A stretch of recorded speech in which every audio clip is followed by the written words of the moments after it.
தற்போது நம்ம பார்க்க போகிற தலைப்பு என்னன்னு பார்த்தீங்கன்னா, செப்டம்பர் மாதம் 2024ஆம் ஆண்டு செப்டம்பர் மாதம் நமது நேயர்களுக்கு என்னென்ன மாற்றங்கள் ஏற்பட போகிறது, வாழ்க்கையில் எந்தெந்த விஷயங்களில் மிக மகிழ்ச்சியான சூழ்நிலைகள், எந்தெந்த விஷயங்களில் கொஞ்சம் கவனமாக இருக்க வேண்டிய நிலைகள் இருக்கிறது என்பதை பற்றி பார்க்க போகிறாங்க.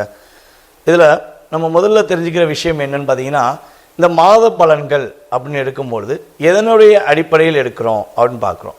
மாத பலன்கள் பார்த்தீங்கன்னா கோச்சார ரீதியான கிரகங்களின் அடிப்படை, அதாவது கிரகங்கள் ஒரு ராசியை விட்டு இன்னொரு ராசியை கடக்கிற வச்சு கிரகங்கள் எந்த நிலையில் இருக்கிறார்களோ அந்த நிலைகளுக்கு ஏற்றவாறு ராசி பலன்களை நம்ம உங்களுக்கு கணிச்சு சொல்கிறோம். ஸோ அப்படி பார்க்கும்பொழுது மாத பலன்களில் கோச்சார கிரக நிலைகள் எந்தெந்த ராசியில் எந்தெந்த கிரகங்கள் அமர்ந்திருக்கு அப்படிங்கிறத ஃபஸ்ட்டு பார்த்துருவோம். சிம்ம ராசியில், அதாவது இந்த மாதத்தின் தொடக்கத்தில் சிம்ம ராசியில் சூரிய பகவான் அமர்ந்திருக்கிறார். சிம்ம ராசியில் சூரிய பகவானும், அதே போல் பார்த்தீங்கன்னா கன்னி ராசியில் சுக்கிர பகவான் மற்றும் கேது பகவானும் அமர்ந்திருக்காங்க. அதுக்கு அடுத்தபடியாக பார்த்தீங்கன்னா கும்ப ராசியில் சனி பகவான் வக்ர நிலையில் அமர்ந்திருக்கிறார். அதே போல் ராகு பகவான் மீன ராசியிலும், குரு பகவான் ரிஷப ராசியிலும், செவ்வாய் பகவான் மிதுன ராசியிலும் அமர்ந்திருக்கிறார். கடக ராசியில் புதன் பகவான் அமர்ந்திருக்கிறார். அதாவது புதன் பகவான் பார்த்தீங்கன்னா வக்ர நிலை அடைஞ்சு கடக ராசியில் அமர்ந்திருக்கிறார் என்ன பார்க்குறோம்.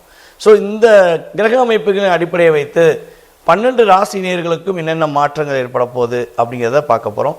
ஸோ அதுக்கு முன்னாடி பார்த்தீங்கன்னா இந்த செப்டம்பர் மாத பலன்களில் பார்த்திங்கும்போது ஆவணி மாதமும் புரட்டாசி மாதமும் கலந்த கலவை தான் செப்டம்பர் மாதம். அப்போ கிட்டத்தட்ட ஒரு மாதமாகவே ஆடி மாதம் முழுவதுமே திருமணத்துக்குரிய முயற்சிகள் பல விதமான எடுத்திருந்தோம். தடைகளாகவே இருந்தவங்களுக்கு இந்த ஆவணி மாதம் திருமணத்தை நடத்தி கொடுக்கும் மாதமாக இருந்திருக்கும். அதுக்கு அடுத்தபடியாக என்ன ஆகுதுன்னா, இந்த புரட்டாசி மாதம் இந்த இடையில பிறந்துடும். 15ஆம் தேதிக்கு மேலே புரட்டாசி மாதம் பிறக்கும் பார்த்தீங்களா. ஸோ அதுக்கப்புறம் பார்த்தீங்கன்னா ஃபுல்லாக பெருமாள் கோவிலில் வழிபாடுகள் ரொம்ப ரொம்ப சிறப்பாக இருக்கும். நம்ம புரட்டாசி பிறந்துட்டாலே நம்ம பெருமாள் கோயிலுக்கு கூட்டம் அவ்வளோ தூரம் இருக்கும், அந்த பக்தி மலைகள் அதிகமாக இருக்கும். ஸோ எல்லாருமே இந்த புரட்டாசி மாதம் கட்டாயமாக அவங்க அருகில் இருக்கும் பெருமாள் கோயிலில் போய் மனசார வழிபாடு செய்யுங்க. மிகப்பெரிய மாற்றம் புரட்டாசி மாதத்தில் பெருமாளை வழிபாடு செய்தவர்களுக்கு மிகப்பெரிய மாற்றமும் முன்னேற்றமும் உறுதியாக உண்டு என பார்க்கிறோம். ஸோ இப்போ இந்த மாத பலன்கள் பார்த்திங்கன்னா பொது பலன்களே கிட்டத்தட்ட உங்கள் லைஃப்பில் ஒரு 30% ஒரு மாத பலன்களை சேஞ்சஸ் இருக்கும். ஸோ மீதி உள்ள எதிர்கால பலன்கள் தெரிஞ்சுக்கணும் அப்படின்னா நீங்கள் பார்த்திங்கன்னா உங்களுடைய சுய ஜாதகத்தை முழுமையாக செக் பண்ணி நீங்கள் என்ன தேதியில் பிறந்தீங்க, எந்த மாதத்தில் பிறந்தீங்க, உங்களோட ஃபுல் டீட்டெயில்ஸ் அனுப்பிவிட்டிங்கன்னா உங்களுடைய எதிர்காலத்தை முழுமையாக கணித்து துல்லியமாக கணித்து உங்களுக்கு கூறப்படும். ஓகேவா. ஸோ வாங்க நம்ம மாத பலனுக்குள்ளே போவோம். மேச ராசி நேயர்களுக்கு 2024ஆம் ஆண்டு செப்டம்பர் மாத பலன்களை பற்றி பார்க்க போகிறோம். இந்த செப்டம்பர் மாதத்தில் பார்த்திங்கன்னா மேச ராசிக்கு என்னென்ன மாற்றங்கள் இருக்குது அப்படின்னு பார்க்கும்பொழுது, மேச ராசியில் உள்ள நட்சத்திரங்கள் அப்படின்னு சொல்லி பார்த்தீங்கன்னா அஸ்வினி நட்சத்திரம் 4 பாதங்களும் மேச ராசியில் இருக்குது. அதே போல் பார்த்திங்கன்னா பரணி நட்சத்திரம் 4 பாதங்களும் மேச ராசியில் அமர்ந்திருக்கிறது. அதுக்கு அடுத்தபடி பார்த்திங்கன்னா கிருத்திகை நட்சத்திரம் 1ஆம் பாதம் மட்டும் மேச ராசியில் இருக்குது. இந்த 3 பாதம், அதாவது 9 பாதங்கள் 3 நட்சத்திரங்கள் கொண்டதான் ஒரு ராசி. மேச ராசியின் அதிபதி அப்படின்னு சொல்லி பார்த்தீங்கன்னா செவ்வாய் பகவான். மேச ராசிக்கே ஒரு தன்னம்பிக்கையும் எப்பயுமே ஒரு தைரியமும் இருக்கும். இது மேச ராசியோட இயல்பான குணாதிசயம். எங்கேயுமே எந்த பிரச்சனை இருந்தாலும் தட்டி கேட்கறதுல முதன்மையான ஆள்னு பார்த்தீங்கன்னா மேச ராசிக்காரங்க கட்டாயமாக சொல்லலாம். ஆனால் அவங்களுடைய லக்னாதிபதி பலமாக இருந்தால், எப்பயுமே பார்த்தீங்கன்னா நம்ம ஒரு விஷயம் சொல்கிறோம் அப்படின்னா ராசி அப்படிங்கிறது மனநிலை சம்பந்தப்பட்டது, லக்னம்ங்கிறது அவங்களுடைய ஆளுமை திறமை. ஸோ லக்னாதிபதி பலமாக இருந்தால் அவர்கள் உறுதியாக கட்டாயமாக பார்த்தீங்கன்னா மேசராசி மேச லக்னத்துக்காரங்க எதை பற்றியும் கவலைப்படாமல் தனக்கு என்ன நடக்கு ஏது நடக்கலாம் யோசிக்க மாட்டாங்க. பட்டுன்னு ஒரு முடிவெடுத்து பிரச்சனைனா சரி நான் எதிர்கொள்கிறேங்கிற ஒரு தன்னம்பிக்கை உண்டவங்க தான் மேசராசிக்காரங்க. ஸோ அப்படிப்பட்ட மேசராசிக்காரர்களுக்கு இந்த செப்டம்பர் மாதம் தொழில் தொடங்குவதற்கு மிக சிறப்பான ஒரு மாதங்க.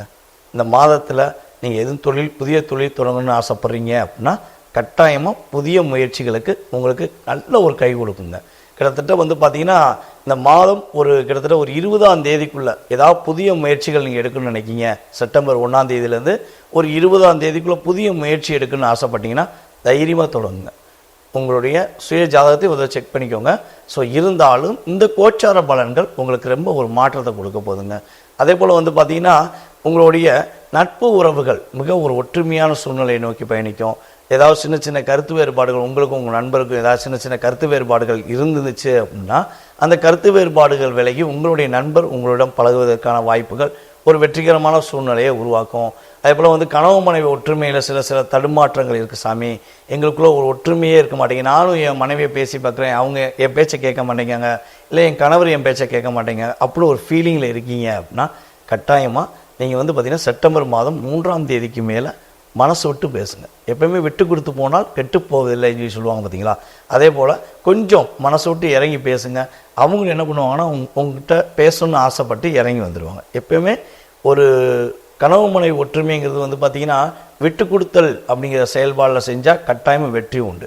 அவங்க செய்கிறாங்க நானும் செய்வேன் அப்படின்னு இந்த காலத்தில் உள்ள நம்மளுடைய பெண்களும் சரி ஆண்களும் சரி முடிவு எடுக்கிறதுனால தான் பல இடங்களில் ஒரு சண்டை சச்சரவுகள் அதிகமாகி விவகாரத்தை அதாவது டைவர்ஸுங்கிற ஒரு ஆப்ஷனுக்குள்ளே போய் நுழைஞ்சிடறாங்க. ஸோ அப்படி வேண்டாம். ஏன்னா இந்த சமூகம் நம்மளுடைய சமூகம் வந்து தமிழ் சமூகம் ஒரு பாரம்பரியமான ஒரு சமூகம். அப்போ நீங்கள் கொஞ்சம் விட்டு கொடுத்து போங்க, கண்டிப்பாக ஒரு ஒற்றுமை இந்த மாதத்தில் உங்களுக்கு ஏற்படுங்கிறத தெளிவாக சொல்லலாம். அதே போல் குடும்ப வாழ்க்கை அப்படிங்கும்போது திருமண வாழ்க்கை சம்மந்தப்பட்ட விஷயங்களில் குடும்பத்துக்கு எனக்கு வந்து மேரேஜுக்கான முயற்சி எடுத்துருக்கேன் சாமி, அது எனக்கு கொஞ்சம் தடையாகவே இருக்குது அப்படின்னு சொல்லி நினைக்கிற நேயர்களுக்கு சொல்வது இல்லைன்னா, இந்த கிட்டத்தட்ட வந்து பார்த்திங்கன்னா ஆவணி மாதம் 15ஆம் தேதிக்கு மேலே தான் உங்களுக்கு வந்து செப்டம்பர் மாதமே பிறகு. ஸோ இந்த காலகட்டங்களில் வந்து பார்த்திங்கன்னா உங்களுக்கு மேரேஜ் கட்டாயமாக திருமணத்துக்கு தடைகளை விலக்கி ஒரு வெற்றிகரமான சூழ்நிலையை உருவாக்கும். உங்களுக்கு ஏற்ற ஒரு வாழ்க்கை துணையை நீங்கள் அமைத்துக் கொள்வதற்கான ஒரு வாய்ப்பாக நீங்கள் பயன்படுத்திக்கலாம் அப்படின்னு பார்க்குறோம். அதேபோல் மாணவர்கள் வந்து பார்த்திங்கன்னா கல்வி சம்மந்தப்பட்ட விஷயங்களில் ரொம்ப ரொம்ப கவனம் செலுத்தணும். ஒரு முறை படிச்சிட்டோம், நம்ம கட்டாயமாக எக்ஸாம் எழுதிடலாம், பிரச்சனை கிடையாது, தைரியமாக எழுதலாம் அப்படின்னு நினைக்கிற சூழ்நிலையை மாற்றி கொஞ்சம் ஆர்வமாக இன்னும், ஏன்னா உங்களுடைய ராசிக்கு 4ஆம் இடத்துல புதன் வந்து 3க்குரியவன் 4ல் வக்ரமாய் உட்காந்துருக்காரு. ஸோ அப்போ என்ன பண்ணுன்னா உங்களுடைய முயற்சியும் கொஞ்சம் கடினமாக இருக்கணும். அதை படித்ததை திரும்ப திரும்ப படிக்கணும். ஒரு தடவை படித்தவன் படிக்கணும் நினைக்காமல் கொஞ்சம் இன்னொரு தடவை ஒரு 2 தடவை 3 தடவை படிச்சிங்கன்னா நீங்கள் என்ன படிச்சிங்களோ அதை அப்படியே போய் ப்ராப்பராக எழுதுவீங்க. உங்களுக்கு படித்த கேள்விகளும் கட்டாயமாக வரும். நீங்கள் இப்போ இந்த கேள்வி படிச்சுட்டு போனேன் அது கரெக்டாக வந்துச்சு நம்ம சொல்லுவோம் பார்த்தீங்கன்னா எக்ஸாம் ஆகிட்டு வந்து அதே மாதிரி ஒரு சூழ்நிலை கட்டாயமாக உங்களுக்கு ஏற்படுங்கிறத பார்க்குறோம். ஸோ அதே போல் நம்ம மேசராசிக்காரங்க பெண்களாக இருந்தாலும் சரி ஆண்களாக இருந்தாலும் சரி பெண்கள் சம்மந்தப்பட்ட விஷயம் உங்கள் கூட இருக்கும் பெண்கள் சம்மந்தப்பட்ட விஷயங்களை ரொம்ப ரொம்ப கவனம் செலுத்தணுங்க. கவனங்கிறதுலாம் இதான் முக்கியமான விஷயம். உங்களுடைய உடன் இருக்கும் பெண்கள் சம்மந்தப்பட்ட விஷயங்களில் கவனமாக இருங்க.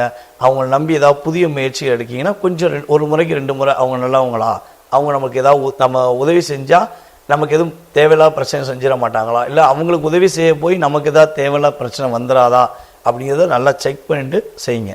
அவசரப்பட்டு போய் செஞ்சிட்டிங்கன்னா சம்டைம் வந்து அவங்க ஏதாவது ஒரு தவறாக யூஸ் பண்ணுறவங்கன்னா நீங்கள் அந்த இடத்துல போய் லாக் ஆகிடுவீங்க.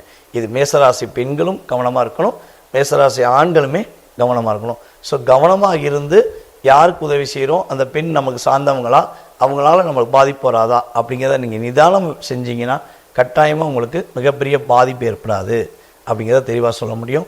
ஸோ இந்த பெண்கள் சம்மந்தப்பட்ட விஷயங்களை மட்டும் மேசராசிக்காரங்கள் கவனமாக இருந்தால் போதும். இல்லத்தரசிகளுக்கு குடும்பத்தில் ஒரு மகிழ்ச்சியும் ஒரு என்ன சொல்லணும்னா குதூகலமும் ஏற்படும்படிய ஒரு காலகட்டமாக இருக்குது.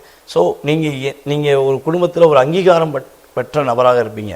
இப்போ வந்து பார்த்திங்கன்னா யாரெல்லாம் மேசராசிக்காரங்க கல்யாணம் முடித்து அந்த வீட்டுக்கு புது வீட்டுக்கு மாமியார் வீட்டுக்கு போகிறாங்களோ அங்கே தன்னுடைய ஆளுமை திறமையை நிர்ணயம் பண்ண முடியும். ஸோ அந்த ஆளுமை திறமையில் சில தடங்கல்கள் சில பிரச்சனைகள் இருந்துக்கிட்டு இருக்குது அப்படின்னா அந்த நிலை மாறி கட்டாயமாக உங்களுக்கு ஒரு ஒற்றுமையும் மகிழ்ச்சியும் ஏற்படும் என்பதை தெளிவாக சொல்கிறேன். ஸோ நீங்கள் வந்து உங்களுடைய வாழ்க்கை சம்மந்தப்பட்ட விஷயங்களில் கொஞ்சம் நிதானத்தை கடைபிடிங்க. இல்லத்தரசிகள் கொஞ்சம் நிதானத்தை கடைபிடிங்க. இந்த மாதம் உங்களுக்கு மிக மகிழ்ச்சியான சூழ்நிலையை உருவாக்கும் காலகட்டமாக, வெற்றிகரமான சூழ்நிலையை உருவாக்கும் காலகட்டமாக இருக்க போதுங்க. வாழ்க வளமுடன். தற்போது வரை வந்து பார்த்திங்கன்னா நம்ம மாத பலன்களை பற்றி என்னென்ன மாற்றங்கள் இருக்குது, என்னென்ன விஷயங்கள்லாம் நீங்கள் கவனமாக இருக்கணும் அப்படின்னு நம்ம சொன்னோம். ஸோ இது வந்து பார்த்திங்கன்னா ஏற்கனவே சொன்ன மாதிரி தான், இது ஒரு பொது பலன்கள். இந்த பொது பலன்கள் உங்களுடைய வாழ்க்கையில் ஒரு கிட்டத்தட்ட ஒரு 20-30% மாற்றம் இருக்கும். உங்களுடைய எதிர்காலத்தை மிக துல்லியமாக உங்களுடைய கடந்த கால நிகழ்வுகள் இப்போ உள்ள செயல்பாடுகளை மிக துல்லியமாக நீங்கள் தெரிஞ்சுக்கணும்னு ஆசைப்பட்டீங்கன்னா நீங்கள் என்ன பண்ணுங்கன்னா உங்களுடைய ஃபுல் டீட்டெயில்ஸை கீழே உள்ள வாட்ஸ்அப் நம்பருக்கு டீட்டெயில்ஸ் அனுப்பிவிடுங்க. கட்டணத்தின் அடிப்படையில் முன்பதிவு செய்து உங்களுக்கு எப்போ ஜாதகம் பார்க்கப்படுங்கிறத உங்களுக்கு ஒரு அப்பாயின்மெண்ட் கொடுப்போம். ஸோ அந்த டயத்தில் உங்களுக்கு கால் பண்ணி உங்களுக்கு மிக துல்லியமாக ஜாதக பலன்கள் எளிமையான முறையில் உங்களுக்கு கணித்து கூறப்படும் என கூறிக்கொள்கிறேன். ஜாதகமே இல்லை, என்னுடைய எதிர்காலத்தை கணிக்க முடியுமா அப்படின்னு நிறைய பேர் கேட்குறாங்க. ஸோ அவங்களுக்கும் நம்ம ஜாதக பலன்கள் எப்படி சொல்கிறோம்னா பிரசன்னத்தின் அடிப்படையில் துல்லியமாக கணிச்சு சொல்லியிருக்கோம். அதனால் கட்டாயமாக உங்களுடைய எதிர்காலத்தை நீங்கள் தெரிந்து கொள்ள வேண்டும் என ஆசைப்படுகிறீர்கள், ஒரு மாற்றத்தை ஏற்படுத்த வேண்டும் என ஆசைப்பட்டீங்கன்னா கட்டாயமாக கால் பண்ணுங்கள். கால் எடுக்கலைன்னா கட்டாயமாக உங்களுடைய வாட்ஸ்அப்பில் வந்து எனக்கு டீட்டெயில்ஸ் அனுப்பிவிடுங்க. உங்களுக்கு குறிப்பிட்ட டயத்தில் திரும்ப ரீகால் பண்ணுவோம். நன்றி, வணக்கம், வாழ்க வளமுடன். நேர்களே, இன்னொரு மிக முக்கியமான ஒரு விஷயம் சொல்ல போகிறேங்க. நம்ம கிட்டத்தட்ட ஒரு 13 வருட காலமாக ஜோதிடத்துறையில் பணியாற்றி வந்துக்கிட்டு இருக்கோம், பலன்கள் சொல்லிக்கிட்டு இருக்கோம். ஏகப்பட்டவங்களுக்கு வந்து எதிர்காலத்தை மிக துல்லியமாக கணித்து அவங்க ரொம்ப சந்தோஷமாக இருக்கேன் அப்படின்னு சொல்கிற அளவுக்கு நல்ல செயல்பாடுகள் நடந்துக்கிட்டு இருக்குது. ஸோ நம்மளுடைய வாடிக்கையாளர்களை நீங்கள் கிளாஸ் எடுக்கலாம்ல சார், கிளாஸ் எடுத்தால் நாங்கள் படிப்போம் அப்படின்னு சொன்னனால இப்போ நம்ம வந்து நேரடியாக ஒவ்வொரு ஊர்லேயும் வந்து எடுக்க முடியாது. அதனால் என்ன பண்ணுறோன்னா ஆன்லைன் மூலமாக நம்ம கிளாஸ், ஜூம் மீட்டிங் மூலமாக கிளாஸ் ஆரம்பிச்சிருக்கோம். இந்த ஆவணி மாதம் துவக்கத்திலே கிளாஸ் ஆரம்பிக்கப்பட்டது. மொதல் பேஜ் உருவாக்கியாச்சு, செகண்ட் பேஜ் இப்போ நம்ம அடுத்து செகண்ட் பேஜ் போட போகிறோம். ஸோ யாருக்கெல்லாம் ஜாதகம் பார்க்க வேண்டும், அதேபோல் யாருக்கெல்லாம் ஜாதகம் கற்றுக்கொள்ள வேண்டும் என ஆசை இருக்கும், அவங்க கட்டாயமாக வந்து பார்த்திங்கன்னா நம்ம ஆன்லைன் கிளாஸில் கலந்துக்கலாம். ஒரு குறிப்பிட்ட கட்டணம் உண்டு. அந்த கட்டணம் விவரங்கள் வந்து பார்த்திங்கன்னா நீங்கள் வாட்ஸ்அப்பில் டீட்டெயில்ஸ் அனுப்பிவிடுங்க. உங்களுக்கு துல்லியமாக அதனுடைய ஃபுல் விவரங்கள் உங்களுக்கு குறிப்பிடப்படும்.